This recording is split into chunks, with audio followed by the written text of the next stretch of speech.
Hey everyone, it's a Phoam Ranger here, another episode of Phoam Ranga Sports. This episode we are recapping last year's football schedule, or just a recap of football for last year for Boise State. Going over the schedule for this year, going over football departures, and some little changes to rules for this year. Starting off with the rules. In terms of major playing and penalty changes, they're doing 1 year experimental rule for targeting. A first time targeting disqualification no longer carries the next game first half suspension, especially in the second half, like it has been the past few years. What that means is that the player is only ejected for the remainder of the current game. So meaning that they get ejected the second half, they would be eligible to play in the first half of the next game. Versus the last few years, or ever since the implementation of the targeting rule, if you got ejected because of targeting in the second half of a game, you had to sit out the first half next one. With this experimental rule, if you get ejected in the second half of a game, if it's a player's first time, they don't have to sit out the first half next game. A second target offense requires sitting out the first half next game, and I think that is regardless of its first half or second half. Again, if that same student athlete is disqualified for targeting the second time this season. A third targeting disqualification results in a full game suspension. I think that rule is try to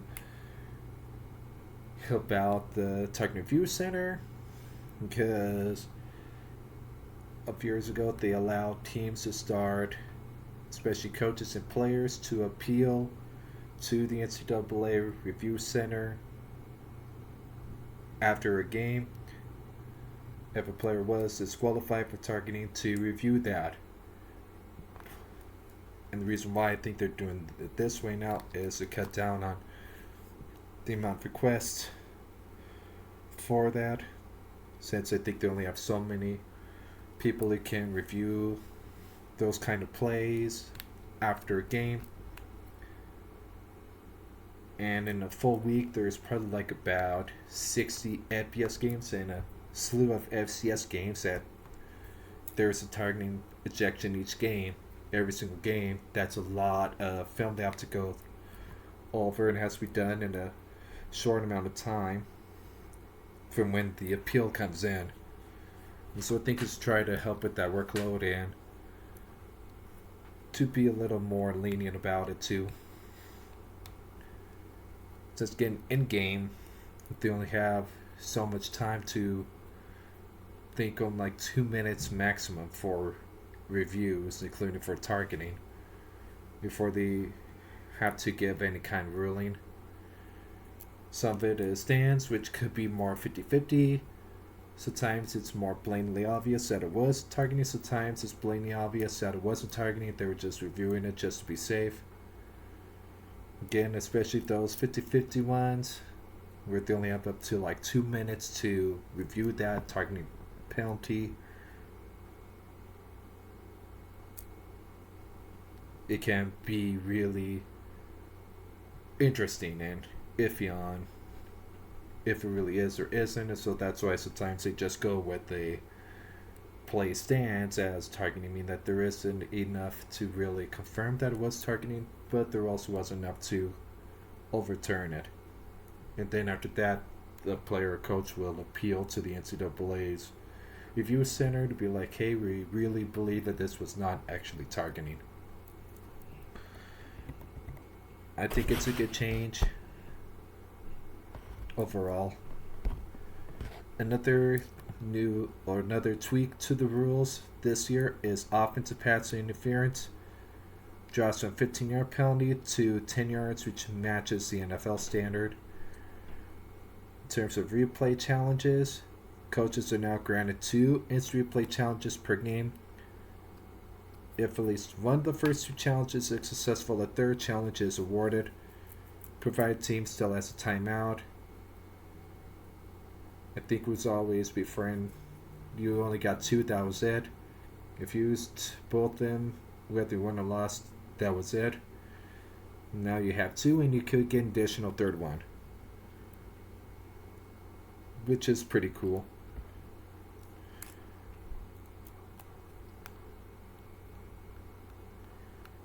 They also have changed the play clock adjustments following replay review inside final 2 minutes of a half. Play clock generally freezes and picks up from where it stopped inside instead of automatically resetting at 25 seconds. If times are under 10 seconds, it resets 10 seconds. So what that means is out inside the final 2 minutes of each half.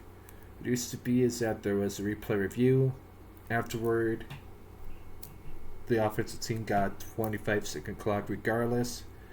But now they can take a look and see, okay, in terms of when the replay review was started.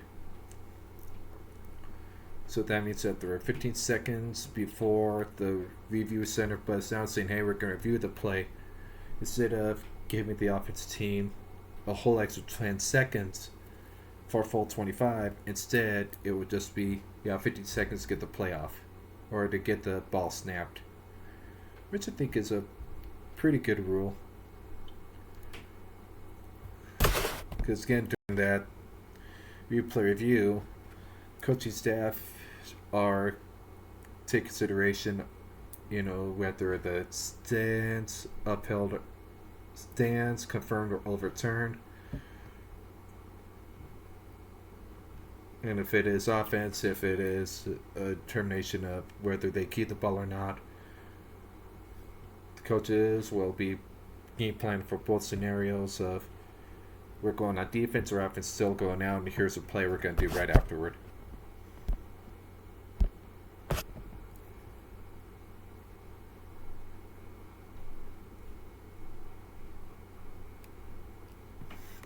Again, there is one for a fair catch kick that is pretty rarely done. All it says is they are more explicitly highlighted as an available play option from the spot of a fair catch. So that means like if you wanted to try to fair catch like a punt or something like that, safety punt or regular punt, and you get it at about you're on 47-yard line or so from the spot of that, you could do a fair catch kick, which is essentially a longer field goal.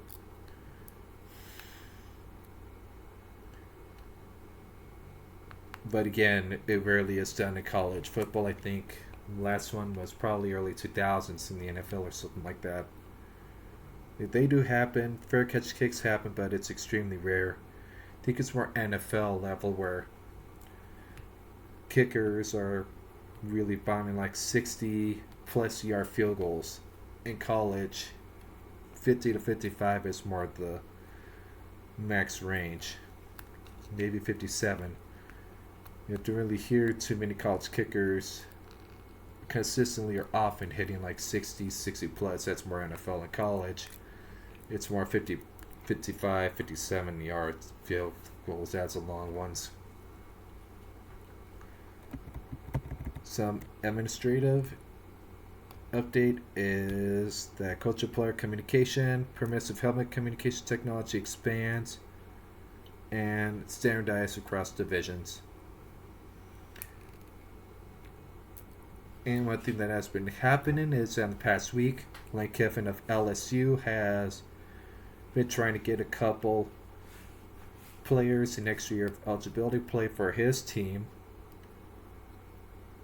that were previously on his team, but they went ahead and had a training camp or mini camp deals with NFL teams, so technically contract per diem pay with NFL teams. One of them I think was, I believe, a tight end or something like that for LSU and the Browns, and he did a training camp with the Browns, which is still a bit of a no-no because the intention of the major eligibility is that you're not really supposed to be getting players to come to your program that have signed contracts with college team or with NFL teams, period. But the gray area is it's really considered that if they are on like a 90-man preseason roster. But the gray area itself was about those that got invited or agreed to go to NFL training, rookie, or mini camps and not be officially listed on any kind of 90-day preseason rosters. So that's what is going on right now. And so some, especially conferences, are doing pro contract bans, which includes that gray area of you cannot have any eligibility or be on any college teams if you have agreed with any NFL teams to be part of their non-preseason stuff like rookie camp, summer OTAs, training camps, or mini camps. If you sign up for any one of those, you're automatically ineligible. A couple big ones that came out today were the Big Ten, the SEC.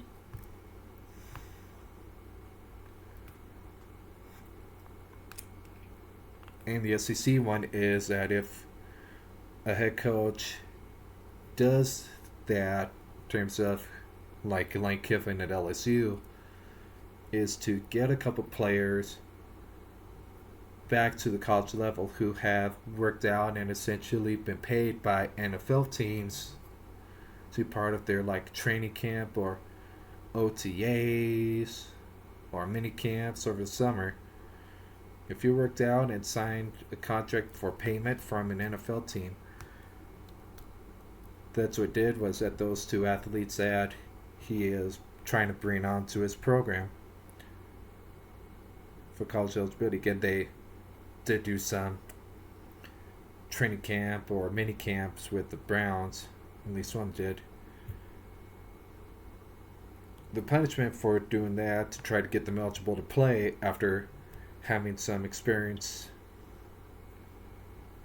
with NFL level play with those kind of camps is that the head coach, in this example Lane Kiffin, will be suspended for half a season and the program would face significant punitive fines.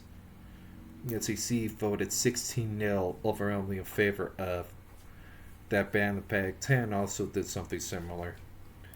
Last I saw a little blurb about the Pac-12 is today, like school presidents and ADs may virtually discussed it a bit, but they have not made any official decision yet, along with a lot of the other conferences. Again, the Big Ten, the SEC are the only ones that have publicly come out and said, we are going to ban that from happening.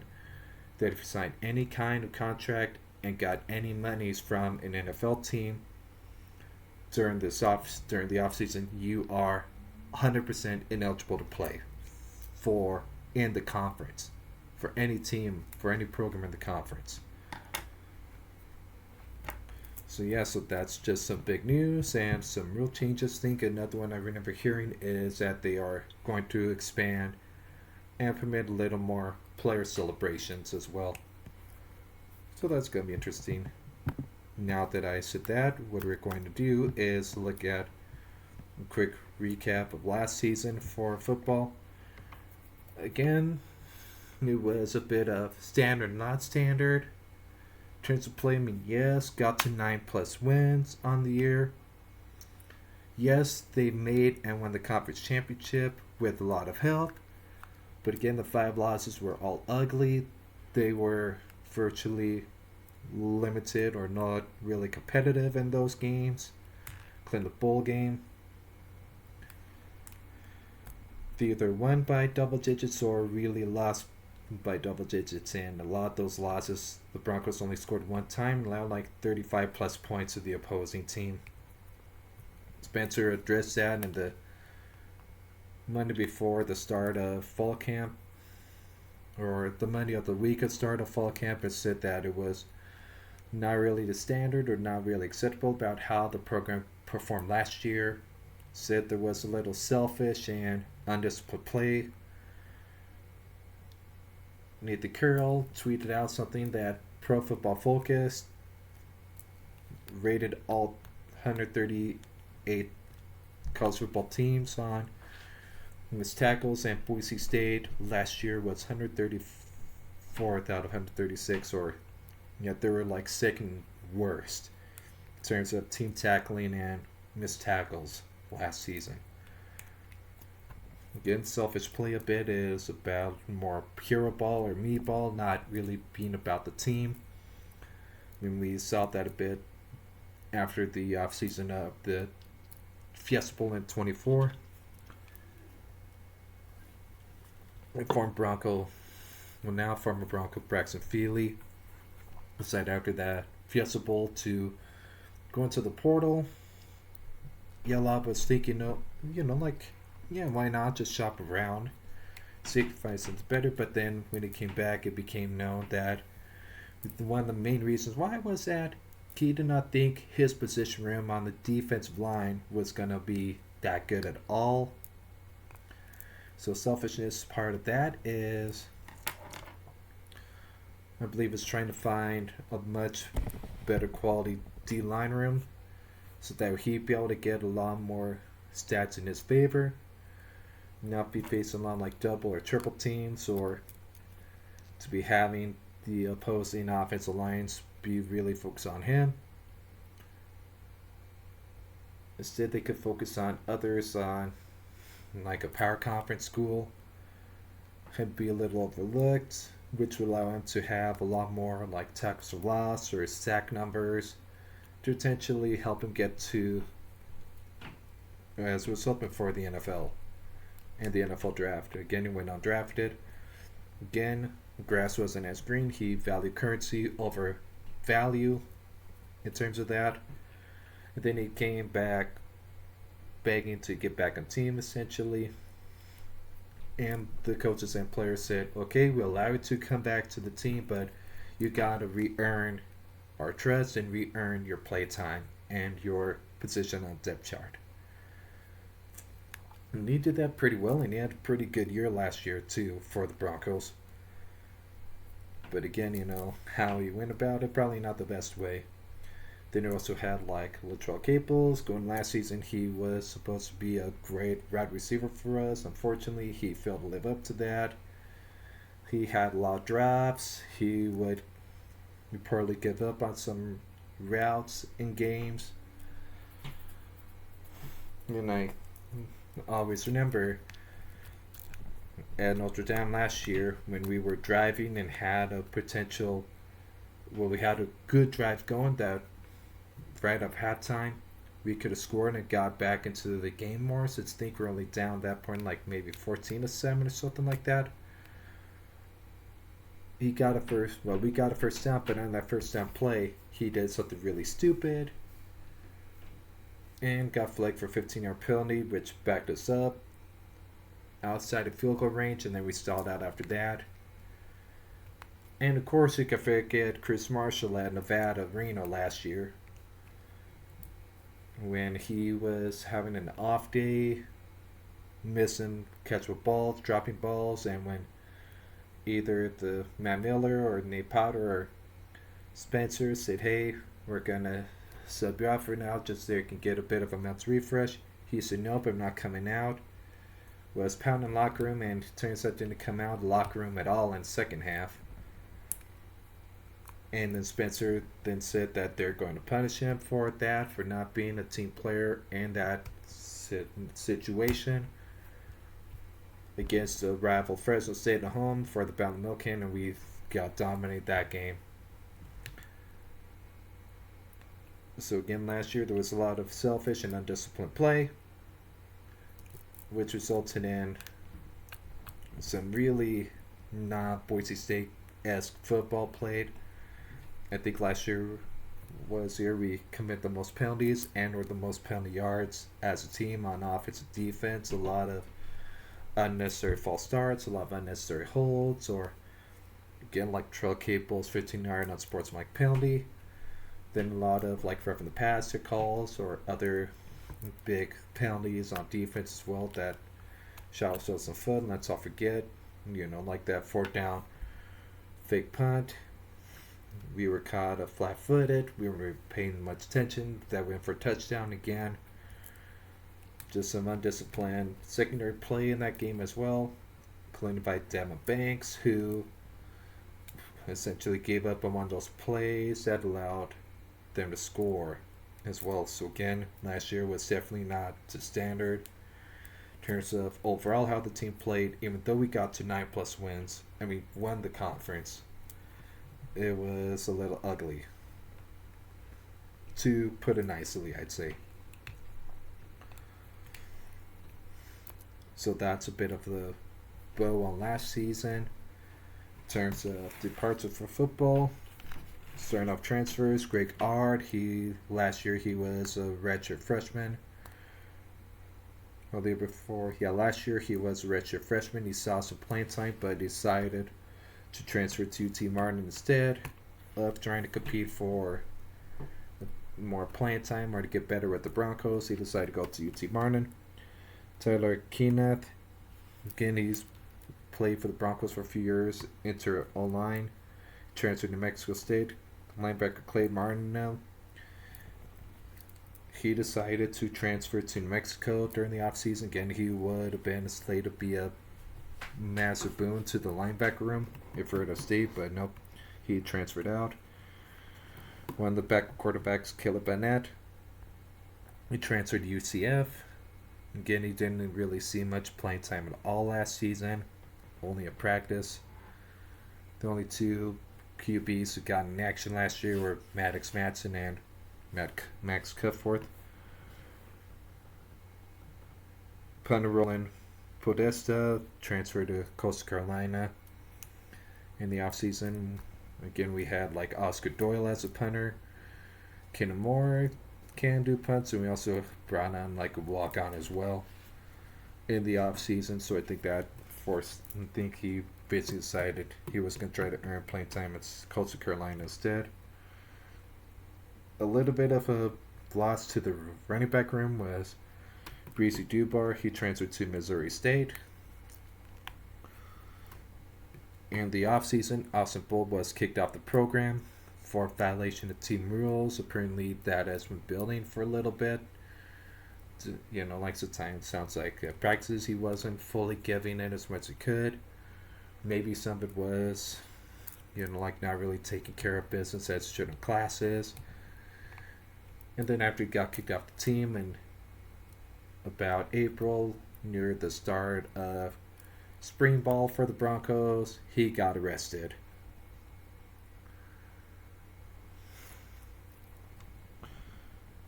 Again, I think probably would have had another year this year available, and he was wide receiver, so he could have been a help to the wide receiver room, but nope, he couldn't keep himself up to standards for Boise State apparently, and got kicked off the team. Safety Jeffrey Beckham transferred to North Texas. Safety Jalen Webb, who has played for the Broncos for a little bit, he decided to transfer to Nevada. Linebacker Chase Martin, he transferred to Cal Poly. Again, a lot of people were saying last year that he had a lot of massive upside for the Broncos. Fortunately, we're not going to see that fully fulfilled. As mentioned, Chris Marshall, again, got in his own way a bit last season in terms of like drops and not really being as much a team player as he probably should have been. Again, he said this was going to be his last chance you kind of deal. Nope, he decided in the offseason he was done with Boise State and he transferred to Arkansas. A big hit to our secondary, though, came around Christmas time when Ty Benefield announced he was going to transfer out of the program and tried to look elsewhere, and he ultimately signed or landed at LSU with Lane Kiffin. I mean, that did hurt a bit. I mean, we still got some pretty good players at safety position, I believe, but again, if we were to still have had Black Benefield this year, that would have been monumental. The Capos, as mentioned, had a bit of a weird season last year. Probably wasn't fully how he could have or should have been, but he graduated. Dem Banks, he graduated. Jeremiah Irby, he graduated. He was pretty significant. He led the team in interceptions last season. Brad McCoy, he graduated again. He had like a one or two pick sixes last year. He's graduated and did not come back. Blake Sherrod, he graduated. Chase Penry, he graduated again. He was of significance to the Broncos the past few years. Malachi Williams, he graduated. Dean Washington, he graduated. Mason Hunnan, he graduated. Marco Notriani, he graduated again. He was pretty big on the defensive line and had a good amount of sacks and tackles for loss in his career. Mason Randolph, he graduated. Again, he helped anchor the O-line. Zach Holmes, he graduated, but he's still at the program as being on staff for offensive quality control. Matt Lauder, he graduated again, a really dang good tight end.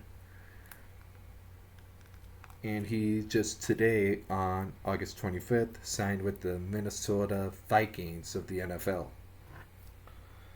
Mitch Bothwell, he graduated. Kobe he graduated again. He started his collegiate playing career here at Boise State in basketball. Then he transferred out to play basketball. Then his last year in college, he decided to be on the football team here at Boise State. So that was pretty cool. Braxton Feely, he graduated and on the team. Keanu Mailoto, he graduated. And Luke Farhisi, he graduated as well. As you'll probably remember, about Irby and Feely, again, they were exploring an additional year because of 5-5 rule that got passed earlier. Then earlier this month, it was further upon that yes, you could have a fifth year if you're part of the 22 recruiting class. You had to finish your career at the school you were last at. And soon after that, addition was made to that rule. The football program, like Spencer, called out to them, said, hey, we're thinking about this. We have roster space for you. But after the first day or the first scrimmage, and the presser after the first scrimmage of fall camp, he said he did not hear back from them and has not seen anything since. So I'm guessing that he didn't hear back from either of them. And yesterday, the 24th, was the first day of classes. So at this point, I have to say that they are out and no longer able to come back to Boise State to play, since you have to be a student athlete and a full-time student. And at this point, it will be virtually impossible to have enough full-time credits, especially in a more elevated degree or elevated courses or whatever, as part of the degrees they already have. Because I don't think the NCAA or Spencer or the football program in general would like them to just have a full semester of just like a tennis class or badminton class or just some real low level classes. You know, I think they would have to be advancing the degrees they already have for the semester. So yeah, so I have to say that they are probably out and no longer in consideration for joining the program at this point. Since this is the bonus week, since last Saturday they had their second and final scrimmage of the fall camp. This is a bonus week where they're really getting more into get ready for Oregon.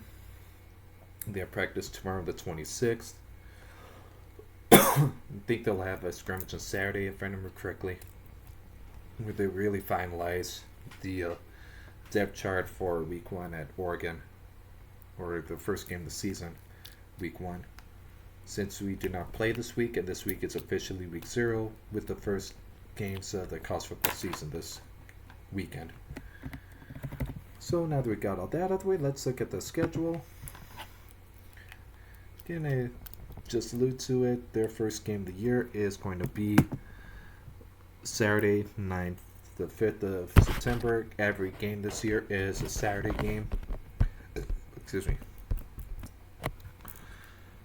This will be the highest ever ranked opponent they will have faced. because Oregon comes into the year at number 2 in both polls. In 24, I think they were like number 3 or number 4 in one of both polls. So in terms of both polls, we're taking on the second best team in the nation according to the APN coaches polls. Again, that's going to be on Saturday, September 5th at 1:30 p.m. in Eugene, Oregon. That game is going to be nationally televised on Big CBS, which is pretty dang cool. Which ran 24 when they were on Paramount or Peacock or whatever it is. This is nationally televised on linear TV on CBS, so that's going to be huge. I and my dad are going to, along with Tripoli Travel and a good amount of other Bronco fans, so I'm really looking forward to that and looking forward to us getting some revenge for 2 years ago. We gave that game away with poor special teams play, but it's going to be a challenge in and of itself. I'll preview that more in the next week or so. Then a week from that will be the first home game for football in the Pac-12 era, as it will host Memphis at 4 p.m. Mountain Time. That is going to be broadcast on the USA Network. Then on September 19th at 8 p.m. they will kick off against South Dakota on CBS Sports Network.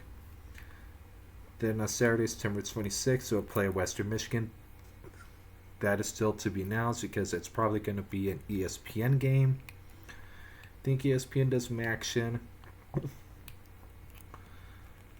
And it's currently unknown what channel it's going to be. If it's going to be ESPN2, ESPNU, or ESPN Plus. In terms of the actual network it's going to be on. I mean, yeah, it's going to be ESPN, but it's going to be one of the alternate channels most likely. And again, ESPN will probably utilize either a 13-day or 7-day or a 6-day window for when they announce the game kickoff for that one. Then on Saturday, October 3rd at 5:30 p.m. is kickoff again at home against Utah State on CBS Sports Network. Then October 10th in the battle for the milk can at 8:30 p.m. they'll play out Fresno State on the CW. Then they have their bye week on the 17th, and on 24th they'll play at Washington State with kickoff slated for 4 p.m. Mountain Time on USA Network. Then I think the first Halloween home game in some years. Or on October 31st at 8 p.m. we will host Texas State, and the game will be televised on the CW. That is the last home game of the year, and that is going to be senior night, because on November 7th, 4 p.m. we play at Colorado State on USA Network. Actually, now that's Texas State is not going to be the last home game.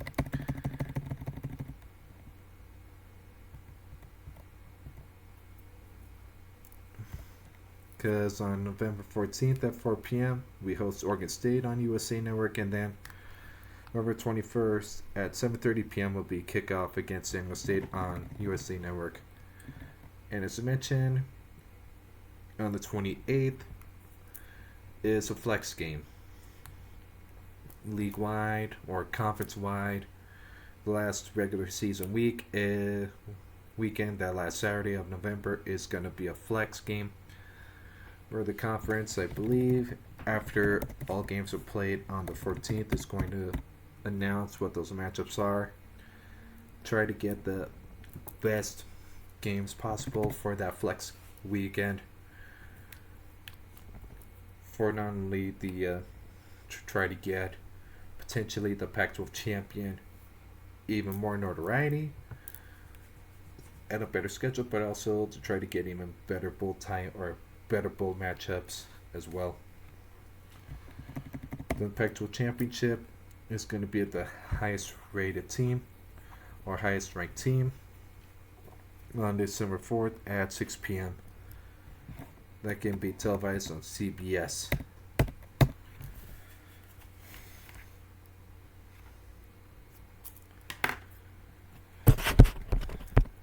So a bit of a challenging schedule.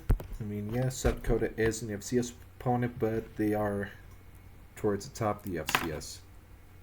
Upper echelon of the FCS. Again, Memphis is supposed to be a pretty good team this year, out of the American. And again, in terms of the group of 5 representative, it's either going to be from the Pac-12, Mountain West, or the American.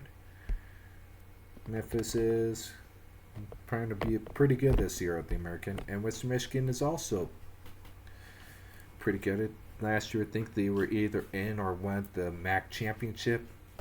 This year, they sounds like they have a pretty good roster and bring back a lot of that firepower. So that's going to be a interesting game as well. And we'll just go ahead and look at the coaches as well. We'll just go ahead and go through the coaching staff as well.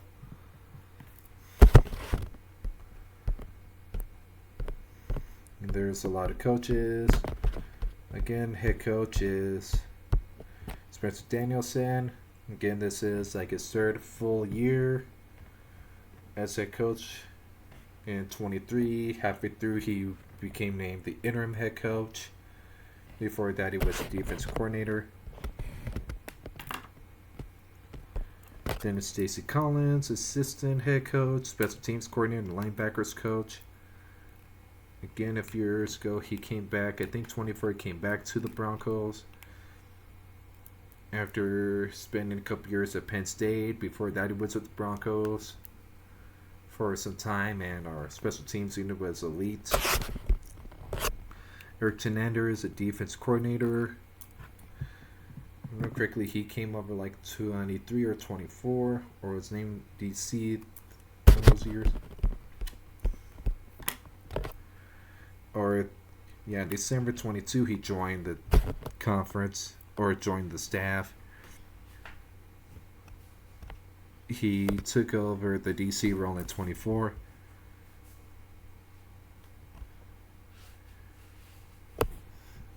Again, before being defensive coordinator, he was D-line, defensive game coordinator.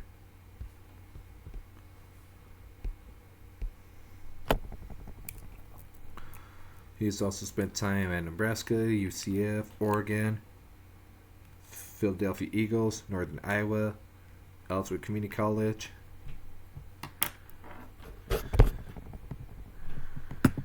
Then it's Nate Potter as the offensive coordinator. Again, this is his 2nd year as the offensive coordinator. In 24, he was co-offensive coordinator with Dirk Cutter. He's also the tight ends coach as well, but again, this is the first year that he is solely the offensive coordinator.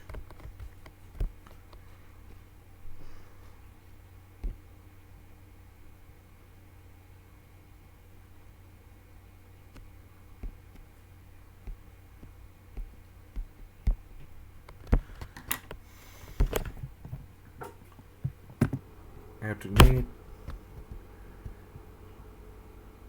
it is Terrence Brown. He is a co-defensive coordinator and defensive backs coach. He joined this past January. Last few years, he was at Cal.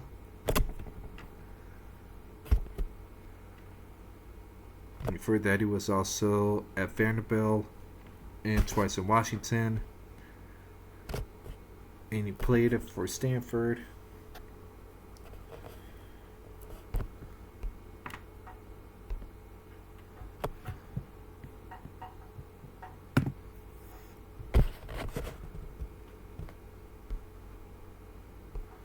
And Terrence, it is Zach Hill. He is a co-offensive coordinator and quarterbacks coach. He rejoined the program January 9, 25.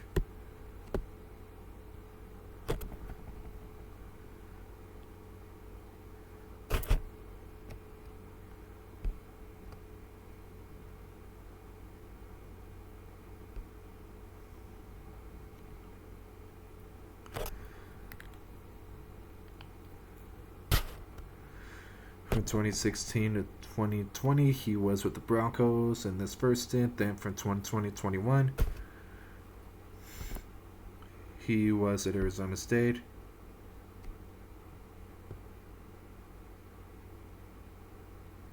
Before the Broncos, he was at Eastern Washington.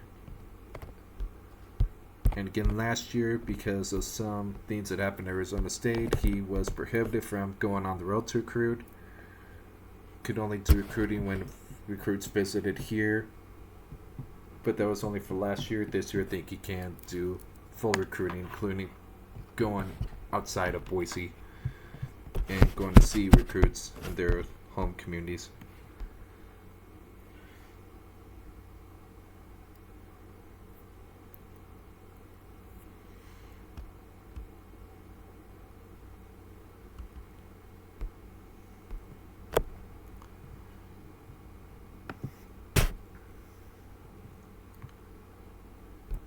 After Zach, it is Jabril Frazier, run game coordinator and edge position coach. Again, he used to play for the Broncos.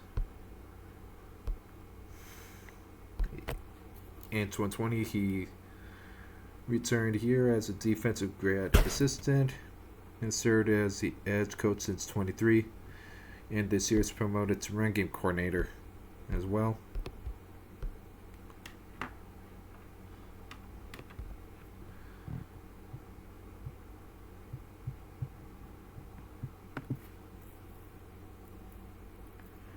Under Jabril, it is Tim Keene. He is another run game coordinator and the offensive line coach.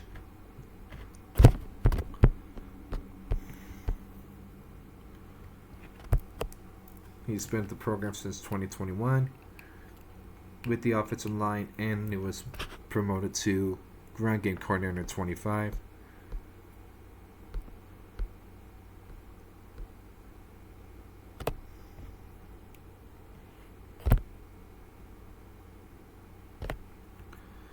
Before Boise State, he was at UC Davis 3 times.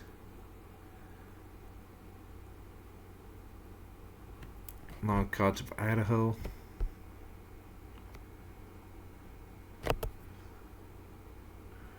He was also an offensive graduate assistant at Tulane.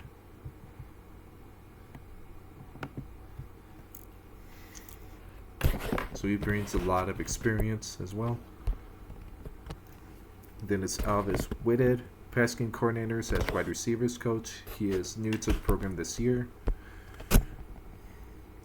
He joined in January this year. He was senior offensive analyst at North Carolina State last year.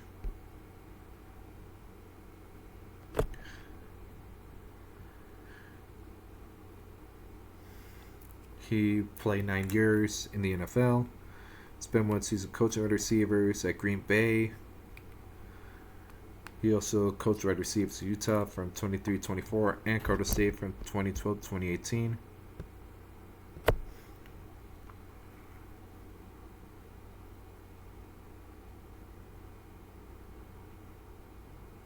From 2020 to 2022, he spent 3 years at Wisconsin.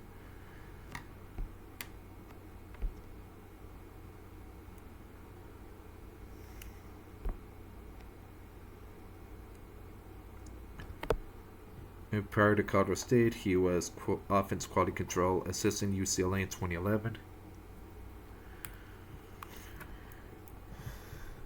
And he is an alum of NC State. And again, he has a lot of experience at the pros and at the higher levels, and a lot of people say a lot of great things about him as a wide receiver coach. So that will definitely help us out a lot.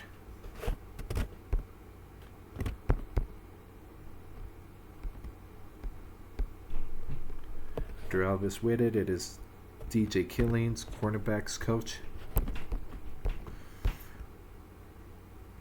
He joined the program as a defensive grad assistant in 24. In 25 was assistant secondary coach and was promoted to assistant cornerbacks coach this year.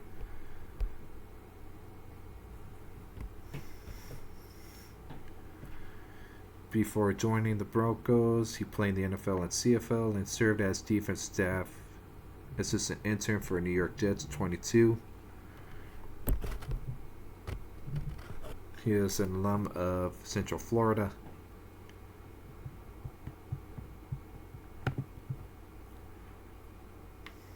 After DJ, it's Frank Miley, defensive line coach.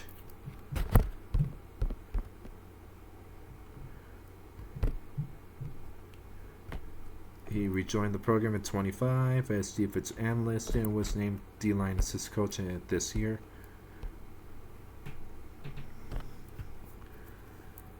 Before 25, worked 2 years at Washington State.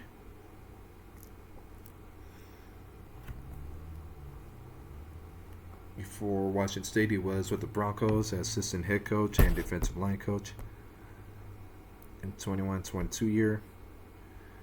Before that, he spent 5 years at his alma mater, Utah State.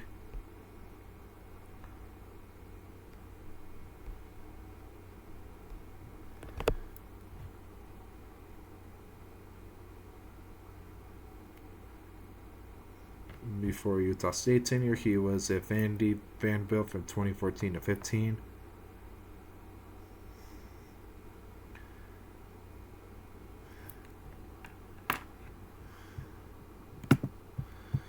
After Frank, it is James Montgomery, running backs coach.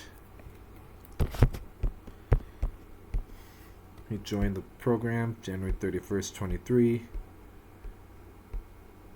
Again, he helped with JT's Heisman campaign. Last year was a balanced rushing attack. Anthony Riley and Zaire Gaines last year both nearly had 1,000 yards each.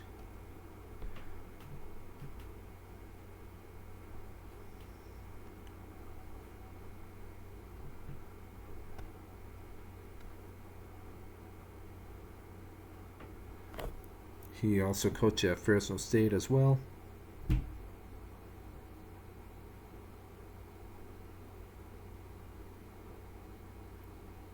He played at both Cal and Washington State. He also was quality control coach at Weber State. He also was at Sacramento State as well.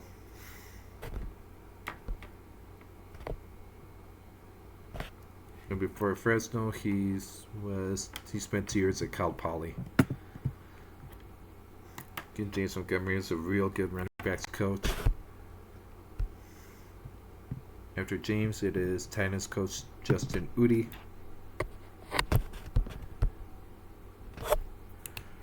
He joined the staff January 25. Before Boise State, from 2020-24, he was at Montana State. Before Montana State, it was at Texas Tech. Before that was Utah State. And he was at the South Dakota School of Mines 2015 to 2017. Northeastern Oregon 2012 through 2014.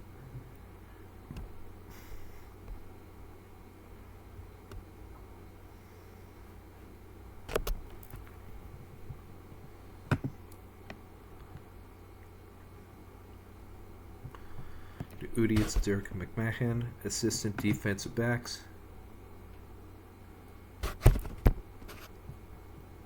Dick joined as special teams quality control staff member 23.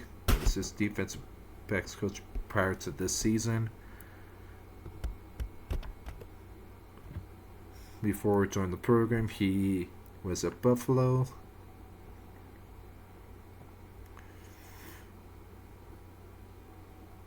Sun, Utah.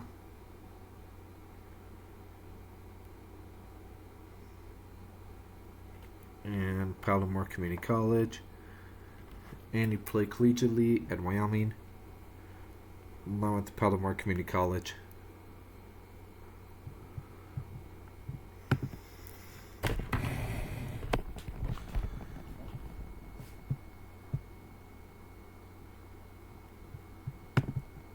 After Derek, it is Taylor Pope, assistant wide receivers coach.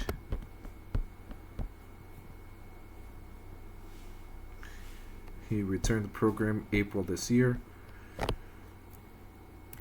Before this year, he was at Washington.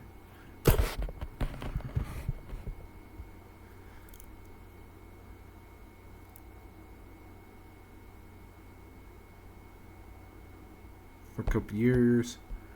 He played for Broncos 2012-2016.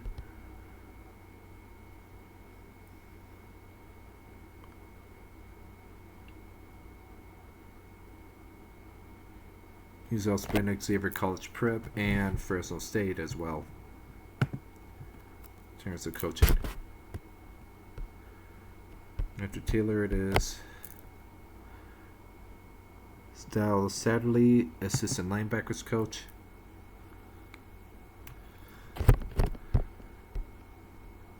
He joined the program this February. Last 3 years, he was at UC Davis.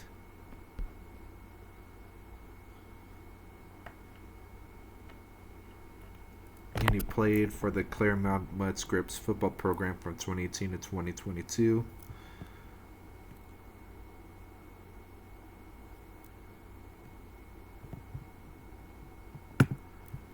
After Satterley, it is Dimitri Washington, assistant defensive line coach.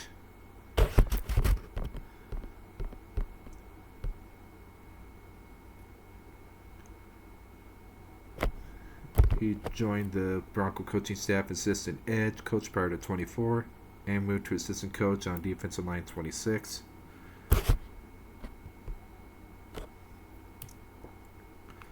He played 6 years with Broncos between 2018 and 23, I believe, or 24. You have 2019-2023.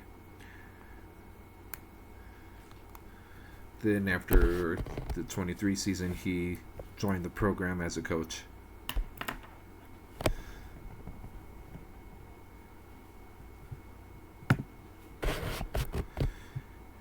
After Dimitri, it is Dirk Cutter, who probably doesn't really need much introduction. He is a Hall of Fame NFL and CFB coach. He is on staff as senior analyst. Chris Strasser, senior offensive analyst, and helps out the line or O-line. He rejoined the staff for his third stint this February. He was offensive line coach of Broncos in 01 to 05. He returned to work under Coach Pete in 07 as tight ends coach.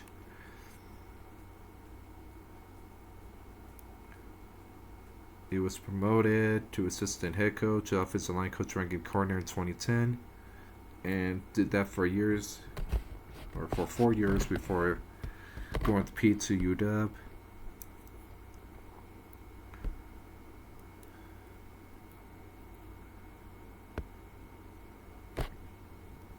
He also has a fair amount of NFL experience with Houston Texans from 23 to 24. Before that, he spent 4 years with the Colts. He got an NFL start at 17 with the Denver Broncos.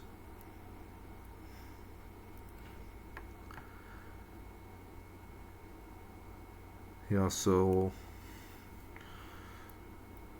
coached at Colorado, Portland State, San Jose State, and Sonoma State, and Menlo College. So again, he has a lot of experience, and he is going to be really instrumental in the success of our O-line and our offense this year. Up next is Devon McPeak, special teams analyst. He joined the program in this January. In 25 was at Sam Houston State. Before that, he spent 2 years at UC Davis.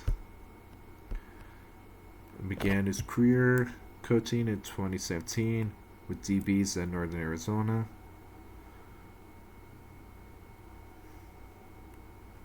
With 2018 to 23, he served in the Navy.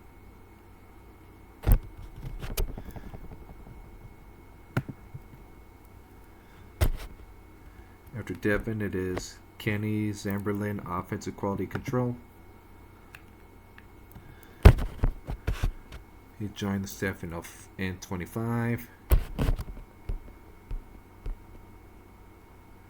In the 23-24 year, he was a grad assistant at Nebraska Kearney.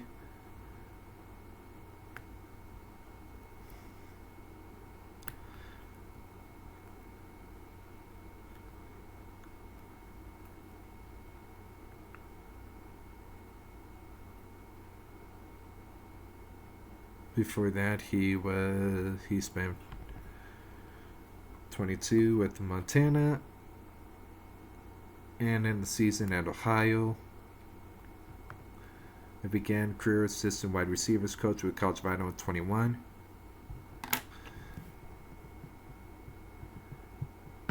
And last one of the coaching staff, as mentioned, is Zach Holmes, who this year is the offensive quality control.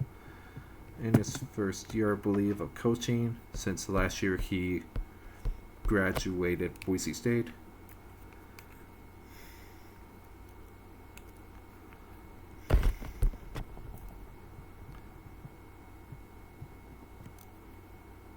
He started his playing career at Oregon State in 21-22, joined the Broncos in 2023 as a player.